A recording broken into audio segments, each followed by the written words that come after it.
ቅዱስ እግዚአብሔር አርምሞ ስርዓት በሌለበት በልሳነ መላእክት የምትኖር በምስጋና በክብር አንተ ነህ እግዚአብሔር። ዳግም ትንሣኤ ሲል ግን አምላካችን ክርስቶስ በዕለተ እሁድ ዕለተ ዓርብ ተሰቅሎ በዕለተ እሁድ ሙስና መቃብርን አጥፍቶ መቃብር ክፈቱልኝ መግነዝ ፍቱልኝ ሳይል የተነሳው ጌታ ዳግመኛ በሳምንቱ ተነሳ ማለት ሳይሆን ልክ በዕለተ እሁድ እንደተነሳ ሆኖ ደቀ መዛሙርቱ አንድ ላይ ባሉበት የተገለጠበት ዕለት ነው።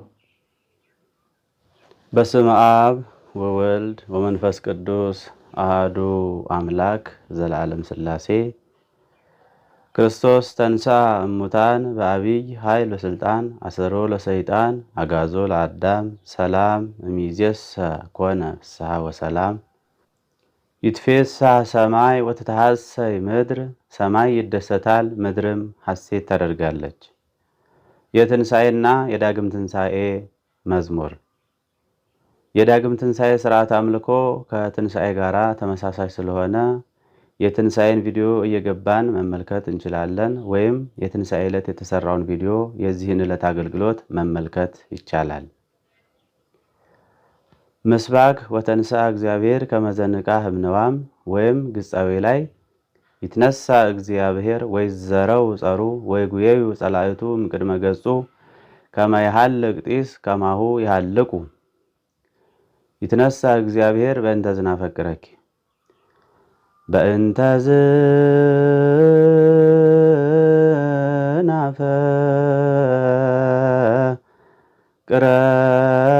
ዝናፈቅረኪ ወነአብየኪ ይትነሳ እግዚአብሔር ወይዘረው ጸሩ። ወይዘረው ሂደት ድፋት ጸሩ አንብር። ወይጉየዩ ሂደት ይዘት ከማጥቡ ጸላእቱ ጭረት አነኒ ከማጥብኡ አነኒ ወይጉየዩ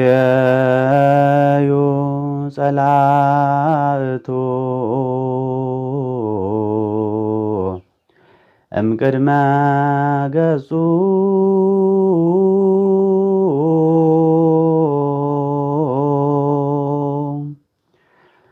ከመይሃልቅ ጢስ በሰላሳ ከማሁ ቡበይ ከመይሃልቅ ጢስ በሰላሳ ከማሁ ቡበይ ከማሁ የሃልቁ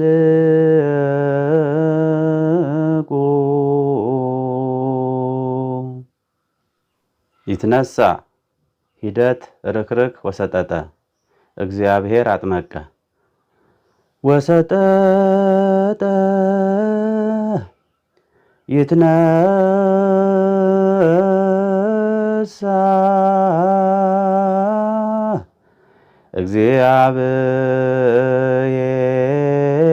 እግዚአብሔር አጥመቀ ወይዘረው ጸሩ ወይጉየዩ ወያስተዴሉ ወያስተዴሉ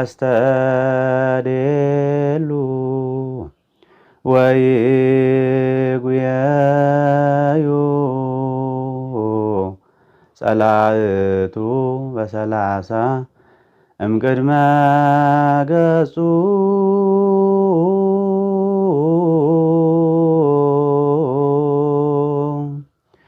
ከመይሃልቅ ይከድነኪ ጢስ በሰላሳ ከማሁ በሰላሳ ይከድነ ከመይሃልቅ ጢስ ከማሁ የሃልቁ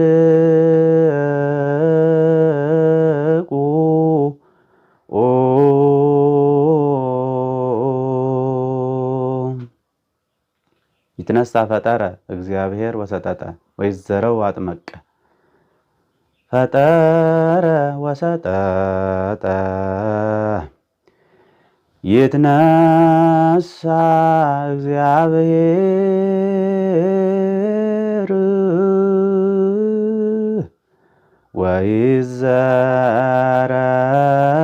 ወይዘረው ጸሩ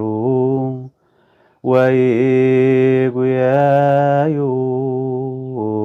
ጸላእቱ እምቅድመ ገጹ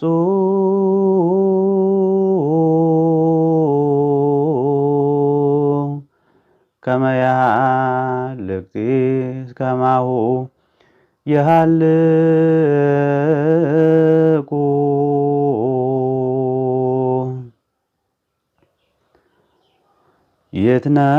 ይትነሣ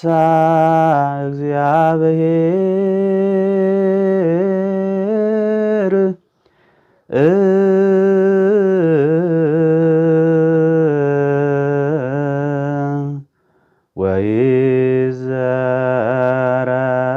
ወይዘረው ጸሩ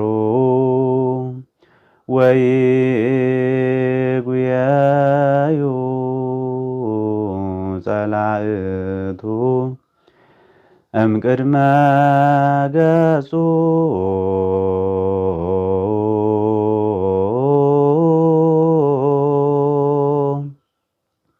ከመ ያህልቅ ጢስ ከማሁ የሃልቁ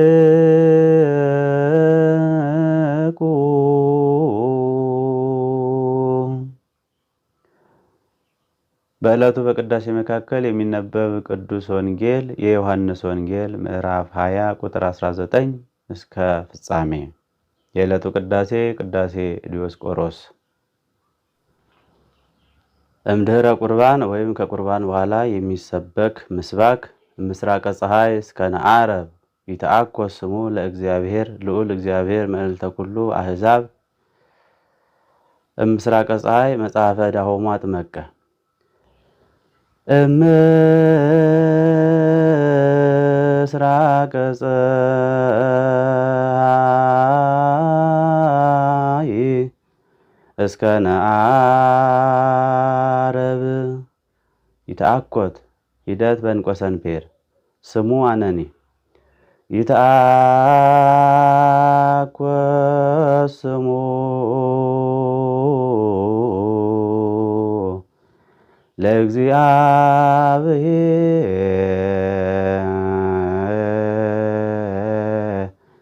ለእግዚአብሔር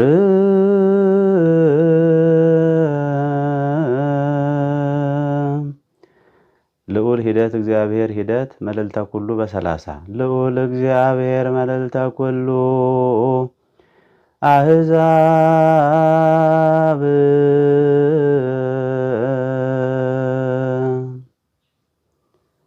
ምስራቀ ፀሐይ ምስራቀ ሂደት ፀሐይ አጥመቀ ምስራቀ ፀሐይ እስከ ነዓረብ ይትአኰት ሂደት ርክርክ ጭረት አነኒ ይትአኰት ስሙ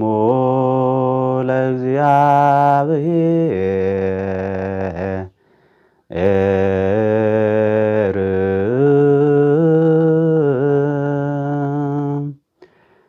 ልዑል እግዚአብሔር ገብርኤል አብሰራ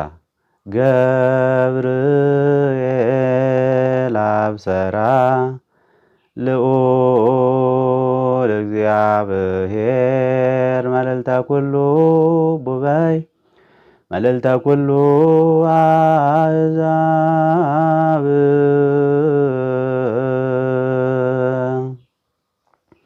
ልዑል በ30 ርክርክ ነፍስ ልዑል እግዚአብሔር አንብር መልዕልተ ኩሉ አሕዛብ ልዑል አጥመቀ ልዑል እግዚአብሔር መልዕልተ ኩሉ አሕዛብ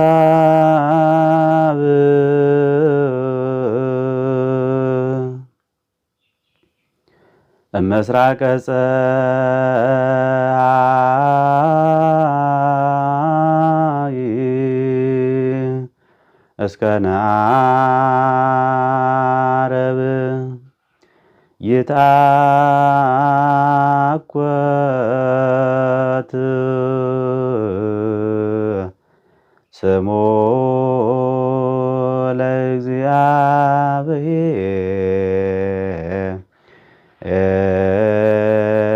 ለእግዚአብሔር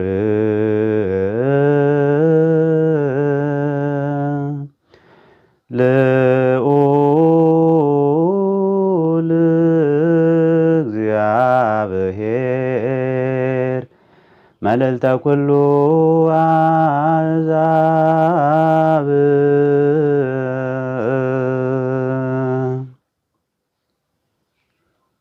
የሚነበብ ቅዱስ ወንጌል የዮሐንስ ወንጌል ምዕራፍ 17 ቁጥር 1 እስከ ፍጻሜ። በስመ አብ ወወልድ ወመንፈስ ቅዱስ አሐዱ አምላክ ወለእግዚአብሔር አኮቴት ዘወሀበነ ንማ በእግዚእነ ኢየሱስ ክርስቶስ በትንሣኤ ሞትን በጽድቅ ኃጢአትን አሸንፈን እዚህ ዕለትና እዚህ ሰዓት ደርሰን ስለ ትንሣኤው እንድንናገር ስለ ትንሣኤው እንድንዘምር ያደረሰን ልዑል አምላካችን እግዚአብሔር ስሙ የተመሰገነ ይሁን። በመላው ዓለም ያላችሁ የቅዱስ እግዚአብሔር ሚዲያን የምትከታተሉ ሊቃውንተ ቤተ ክርስቲያን፣ አበው ካህናት፣ ዲያቆናት እንዲሁም የቅድስት ኦርቶዶክሳዊት ተዋሕዶ ቤተክርስቲያን ልጆች ሁላችሁም ክርስቶስ ተንሥአ እሙታን በዐቢይ ኃይል ወሥልጣን አሰሮ ለሰይጣን አግዓዞ ለአዳም ሰላም ይእዜሰ ኮነ ፍስሐ ወሰላም። ሰላም እግዚአብሔር በያላችሁበት ለሁላችሁ ይድረሳችሁ። ዛሬ እንደ እግዚአብሔር አምላካችን መልካም ፈቃድ የምንነጋገረው የትንሣኤው ሳምንት ስለሆነው ስለ ዳግም ትንሣኤ ነው። እንግዲህ ከትንሣኤው ጀምሮ እስከ ዳግም ትንሣኤ ድረስ ያሉ ዕለታት የራሳቸው መልእክትና ትምህርት አላቸው። ከትንሣኤው ቀጥሎ ያለው ዕለተ ሰኑይ ሰኞ ማዕዶት ይባላል። የመሻገር የነፍሳት ከሲኦል ወደ ገነት ከኃጢአት ወደ ጽድቅ ከጨለማ ወደ ብርሃን መሻገራቸው የሚነገርበት ዕለት ነው። እንግዲህ ይህ የተፈጸመው ያው በዕለተ ዓርብ ነው። ሆረ ለሙቅሂታ ትነብር ነፍሶም ወሰበከሎም ግእዛነ ነፍሳት ያው ነፃ የወጡት ወይም ነፍሳትን ነፃ ለማውጣት ወደ በአካለ ነፍስ ወደ ሲኦል የሄደው በዕለተ ዓርብ ነው። ግን ዕለተ ሰኑይ ላይ ማክሰኞ ቀን ይታሰባል። ሌላው ሁለተኛው ቀን ቶማስ ነው የሚባለው። እሱም በዳግም ትንሣኤው ቀን ታሪኩ የተፈጸመ የተከናወነ ነው። ግን ማክሰኞ ቀን አድርገው ሊቃውንተ ቤተክርስቲያን ያስቡታል። ታሪኩ እንዳይደራረብና በየራሱ ታሪኩ እንዲተረክ በማሰብ ማለት ነው። ቀጥሎ ለተረቡዕ ነው። ለተረቡዕ ደግሞ አልዓዛር ይባላል። አምላካችን ክርስቶስ ትንሣኤን እንደሚታወቀው በቃሉ አስተምሯል። ትንሣኤን በምሳሌ አስተምሯል እና ትንሣኤን በተግባር ያሳየበት ደግሞ በአልዓዛር ትንሣኤ ነው። ሰው ከመስማት ይልቅ በማየት ያምናልና 4 ቀን የሞላውን አልዓዛር የተባለውን ሰው ወደ ቢታንያ መንደር ሄዶ ከተቀበረ በኋላ በ4ኛው ቀን ያስነሳው ማለት ነው እና ትንሣኤን በተግባር ያሳየበት ወለተ ኢያኢሮስን ወልደ መበለትን አስነስቷል። እንደገናም ደግሞ አልዓዛርን አስነስቷልና የአልዓዛር ትንሣኤ አልዓዛር ተብሎ የሚታወቅበት ያ ቀን ነው። ሌላው 5ኛው ቀን አዳም ሐሙስ ነው የሚባለው። እንግዲህ ከትንሣኤው ጀምረን ከዕለተ እሑድ አንስተን እስከ ሐሙስ ድረስ ስንቆጥር 5 ቀን ይሆናል። በሐሙስ ዕለት ወንፈቃለ ዕለት ተወለድም ወለተ ወለትከ 5 ቀን ተኩል ሲፈጸም ከልጅ ልጅህ ተወልጄ አድንሃለሁ ያለው ይህ ተስፋ የተነገረው ለአዳም ነው። ይህ ለአዳም የተነገረው ተስፋ እውን እንደሆነ የሚነገርበት ነው። በጥንተ ተፈጥሮ የተፈጠረውን አዳም በሐዲስ ተፈጥሮ እንደፈጠረው የሚነገርበት ዕለት ነው። ተፈጥረ አዳም አበ ኩልነ ወሞተ ብለው ሊቃውንተ ቤተክርስቲያን በመዝሙረ ቅዱስ ያሬድ ተመስርተው ያሬድን በጥንተ ተፈጥሮ በእግዚአብሔር መልክና አርአያ መፈጠር፣ በጥንተ ተፈጥሮና በእግዚአብሔር መልክ የተፈጠረው አዳም ሞት ቢገጥመው ዳግመኛ ደግሞ በአዲስ ተፈጥሮ መፈጠሩን የምትናገርበት ዕለት ነው ይሄ ዕለት። ሌላው እንግዲህ ዕለተ ዓርብ ነው። ዕለተ ዓርብ ደግሞ ቤተክርስቲያን ተብሎ ይታሰባል። ዘበእንቲሃ ለቤተክርስቲያን፣ ስለ ቤተክርስቲያን ራሱን ስጋውን ቆርሶ ደሙን አፍሶ አምላካችን ክርስቶስ ሰውነቱን ለሕማም ለሞት አሳልፎ እንደሰጠ የሚታሰብበት ዕለት ነው። እንግዲህ ዕለተ ቀዳሚት ደግሞ ቅዱሳት አንስት ተብሎ ይታሰባል። እነዚህም ቅዱሳት አንስት እንግዲህ ቀደም ሲል በመዋዕለ ሥጋዌው በዋለበት እየዋሉ ባደረበት እያደሩ ቅዱሳን ሐዋርያት ተልእኮተ ወንጌል ሲፋጠኑ እነሱ ደግሞ የራሳቸውን ለወንጌል መስፋፋት የራሳቸውን ድርሻ ይወጡ የነበሩ ናቸው። ከአምላካችን ከክርስቶስ ጋር ፍጹም ፍቅር የነበራቸው ሴቶች ናቸው። ፍቅራቸውንም በተለይ በዕለተ ትንሣኤው ቅዳሜ ለእሑድ አጥቢያ በማለዳ ገስግሰው መቃብሩ ላይ የተገኙ ሴቶች ናቸው። በዕለተ ዓርብ ደረታቸውን ሲደቁ የዋሉ፣ ሲያነቡ ሲያለቅሱ የዋሉ፣ በቅርብ የመከራውን ጉዳይ ሲከታተሉ የዋሉ እነዚህ ቅዱሳት አንስት የሚታሰቡበት ዕለት ነው። እንግዲህ እነዚህ እንደው አጠር አድርገን ለመነሻ ያህል ለማየት ነው እንጂ ሰፋ ያለ ትምህርትና ሰፋ ያለ መልእክት አላቸው። እየራሳቸው በየቀኑ በሚመሰገነው ምስጋና፣ በሚቆመው ማህሌት፣ በሚሰበከው ስብከት እንግዲህ ቤተክርስቲያን ከትንሣኤው ጀምራ እስከ ዳግም ትንሣኤው ድረስ አመልታ አስፍታ እነዚህን ትተረጉማለች፣ ታመሰጥራለች። ወደ ዳግም ትንሣኤ ወደ ዛሬው ታሪክ ስንመጣ እንግዲህ ዳግም ትንሣኤ ማለት ያው እንትኑን ስንመለከተው ዳግመኛ መነሳት የሚለውን ትርጓሜ ይሰጠናል።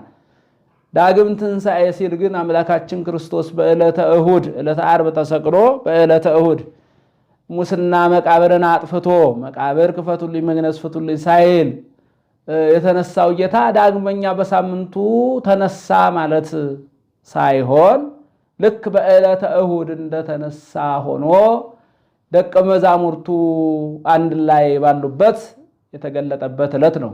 እንግዲህ ለደቀ መዛሙርቱ በተለያዩ ጊዜያት ተገልጧል።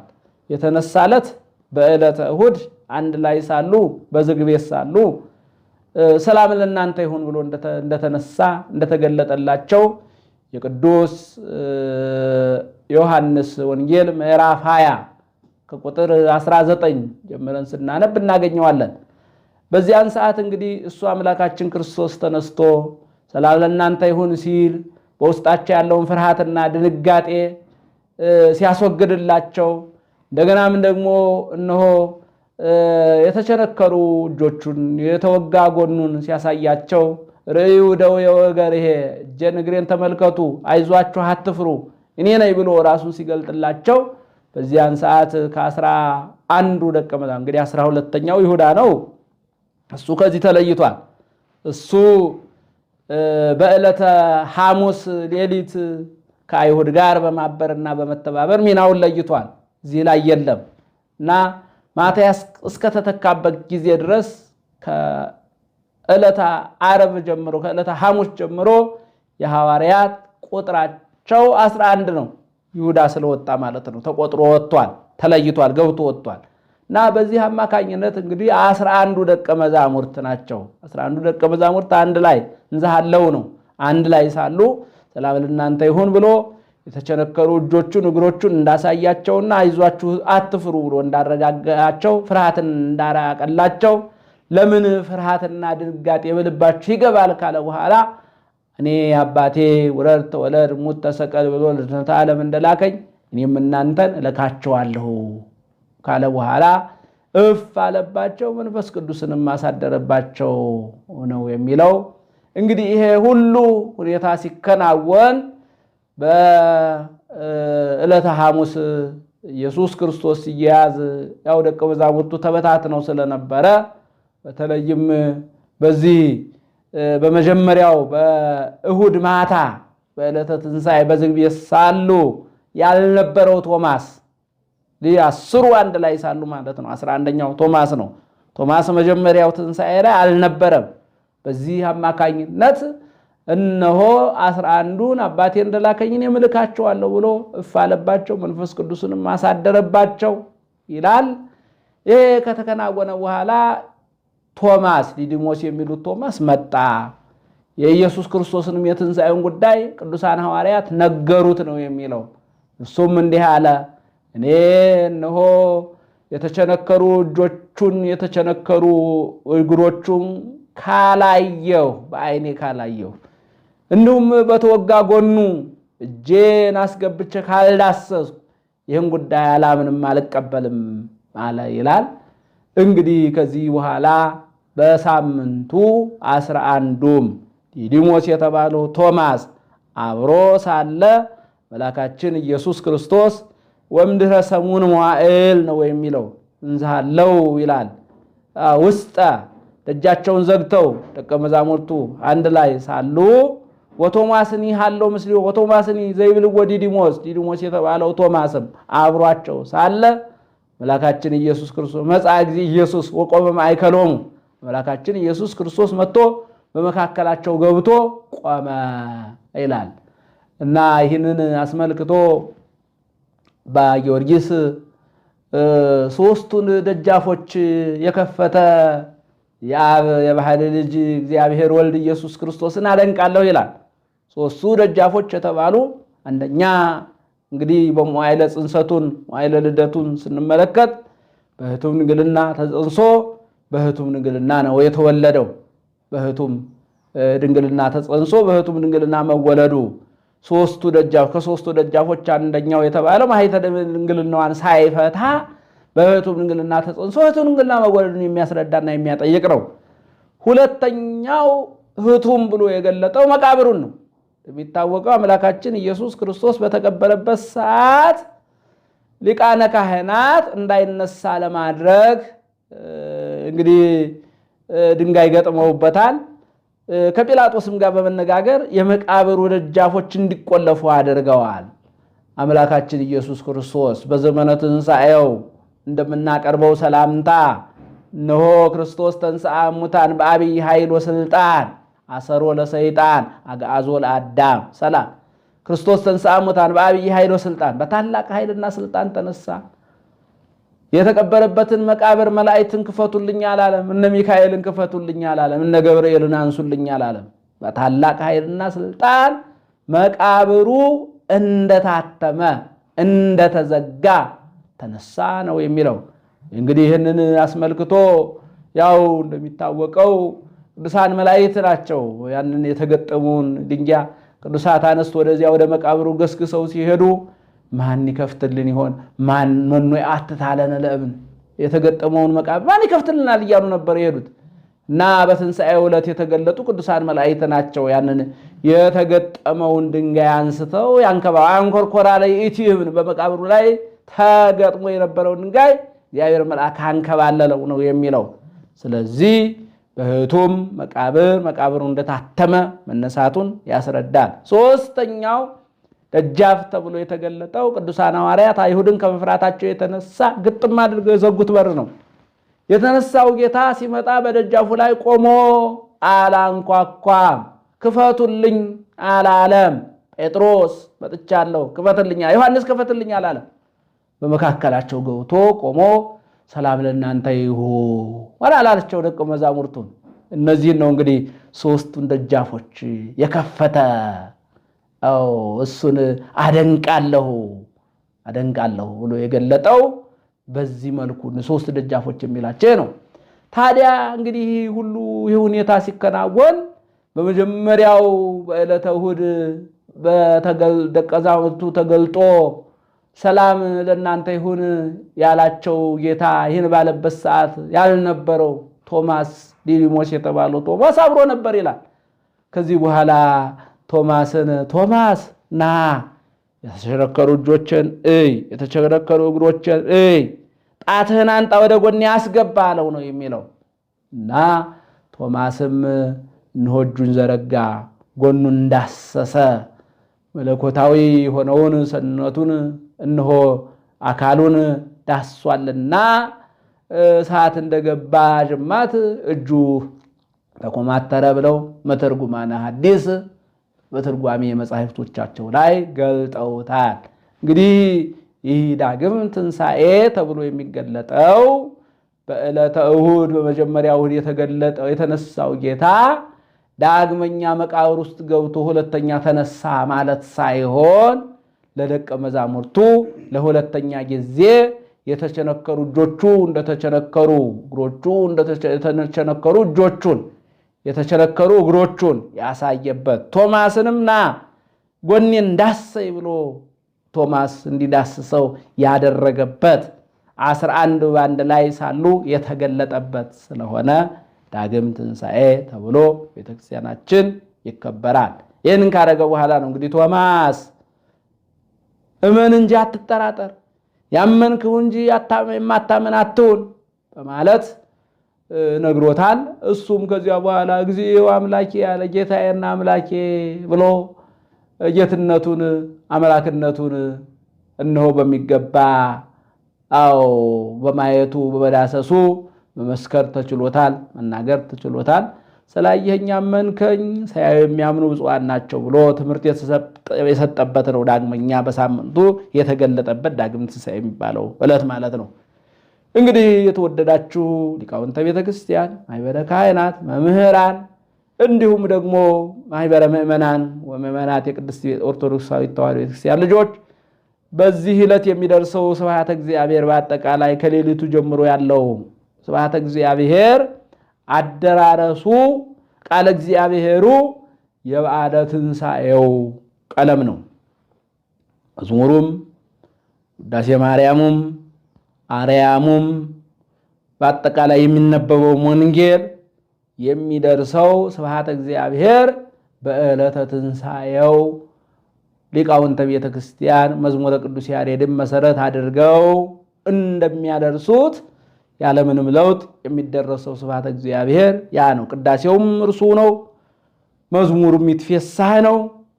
ምስባኩም እንደዚሁ የዕለቱ ምስባክ በዕለተ ትንሣኤ የደረሰው ወተንሥአ እግዚአብሔር ከመ ዘንቃሕ የሚለው ነው።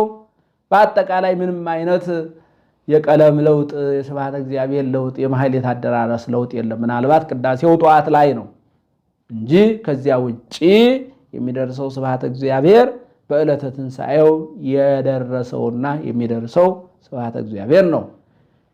የዳግም ትንሣኤ ዕለት ለወጥ ያለው ስርዓት ከቅዳሴ በኋላ ምስባክ ይሰበካል፣ ወንጌል ይነበባል። የዳግም ትንሣኤ ሌላው ስያሜው አግብኦተ ግብር ይባላል። አግብኦተ ግብር ይባላል። ፈጽም ለነ ይሉታል። እንግዲህ አግብኦተ ግብር ያሰኘው የሚነበበው ቅዱስ ወንጌል የቅዱስ ዮሐንስ ወንጌል ምዕራፍ 17 ነው። እርሱ አምላካችን ክርስቶስ በጌቴሴማኒ ያደረሰው ጸሎት አባት ሆይ የሰጠኸኝን ሥራ ፈጸም ብሎ ወደ ዕለተ ዓርብ ወደ ቀራንዮ ወደ መስቀሉ እያመራ በነበረበት ሰዓት ደቀ መዛሙርቱን ይዞ በዚያ በጌቴሴማኒ የጸለየው ጸሎት ወደ ባሕርይ አባቱ ያደረሰው ጸሎት የቅዱስ ዮሐንስ ወንጌል ምዕራፍ 17 ከቁጥር 1 ጀምሮ እሱ ነው የሚነበበው ወንጌል። እንግዲህ ወንጌሉም የሚያሳየው በምድር ላይ ተቀዳሚ ተከታይ የሌለው የአብ የባህል ልጁ ኢየሱስ ክርስቶስ የባሕርይ አባቱ እግዚአብሔር ውረድ ተወለድ ሙት ተሰቀል ለዓለተ ዓለም የላከውን ስራውን አከናውኖ ጨርሶ መሄዱን የሚያስረዳ ስለሆነ አግብኦተ ግብር ይሉታል። በዚያን ዕለት ሌላው ሁለት አቡን ይደርሳል እና አቡኑም የሚያሳየው ያንኑ የቅዱስ ዮሐንስ ወንጌል ምዕራፍ 17 ነው የሚያሳየው። አቡኑ ሁለት መሆኑ መምህራነ ቤተክርስቲያን በየመጻሕፍቶቻቸው ላይ በሥርዓት መጻሕፍቶቻቸው ላይ እንዳስቀመጡት እንግዲህ አምላካችን ክርስቶስ እነዚህ ሶስት ደቀ መዛሙርት ይዞ በጌቴሴማኒ ሲጸልይ ከነሱ ራቅ ብሎ ወታተተ ህቀ የድንጋይ ሮራ ያህል ራቅ ብሎ ይጸልይ ነበርና ወከብዳይ እንቲሆም ወነዋም አይናቸው በእንቅልፍ ከብዶ ነበረ እና ተመላልሶ ጎበኛቸው ነው የሚለው። ሁለት ጊዜ ጎብኝቷቸዋል። ሶስት ጊዜ ነው። በሶስተኛው እንሆ አሳልፎ የሚሰጠኝ ይሁዳ መጣ እንሂድ ብሎ ወደ መከራው ራሱን አሳልፎ ወደሚሰጥበት ወደ በእደ ይሁዳ ተላልፎ ወደሚሰጥበት ነው የሚሄደውና ሁለት አቡን መድረሱ ሁለት ጊዜ ተመላልሶ ደቀ መዛሙርቱን መጎብኘቱ ማበርታቱ፣ ወደ ፈተና እንዳትገቡ ትጉና ጸልዩ፣ ችን ሰዓት ከኔ ጋር መትገት ተሳናችሁ ብሎ ደቀ መዛሙርቱን የጎበኘበት እንደሆነ መምህራነ ቤተክርስቲያን ይተረጉሙታል፣ ያመሰጥሩታል። ሌላው ምስማክ ይሰበካል። እንግዲህ ምስማኩ መዝሙረ ቅዱስ ያሬድ ነው። ደቀ መዛሙርቱም እንሆ ከበሉ በኋላ ያንን ከበሉ ከጌታ ጋራ ከበሉ በኋላ ዘመሩ፣ አመሰገኑ ነው የሚለው። የደቀ መዛሙርቱ ምስጋና ዝማሬ የሚያስረዳና የሚያጠይቅ ምስጢር ነው። ስለዚህ ከዕለተ እሁዱ ከትንሣኤው ጀምሮ ማዕዶቱን፣ ቶማስን፣ አልዓዛርን፣ አዳም ሐሙስን እንዲሁም ቤተክርስቲያን የምታሰብበትን ቅዱሳት አንስት የሚታሰቡበትን ጊዜያት አለፈን ለዳግም ትንሣኤው በምህረቱና በቸርነቱ ጠብቆ ያደረሰን የቶማስን ጥርጥርና አለማመን አርቆ የቶማስን ጥርጥሩን ያስወገደበት የሞላበት ዳሰይ ብሎ እንዲዳስሰው ራሱን አሳልፎ ለሰጠበት ደቀ መዛሙርቱ አንድ ላይ በህብረት ቶማስ አብሮ ሳለ ለተገለጠበት ዳግም ትንሣኤው ያደረሰን አምላካችን እግዚአብሔር ምስጋና ይድረሰው።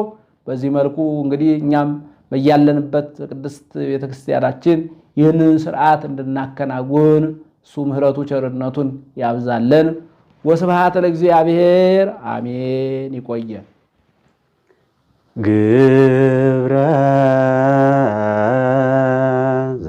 ዘወሀብከኒ ፈጸምኩ ግብረ ዘወሀብከኒ ፈጸምኩ ግብረ ዘወሀብከኒ ፈጸምኩ ግብረ ዘወሀብከኒ ፈጸምኩ ግብረ ዘወሀብከኒ ፈጸምኩ ግብረ ዘወሀብከኒ ፈጸምኩ ግብረ ዘወሀብከኒ ፈጸምኩ ግብረ ዘወሀብከኒ ፈጸምኩ ግብረ ዘወሀብከኒ ፈጸምኩ ግብረ ዘወሀብከኒ ፈጸምኩ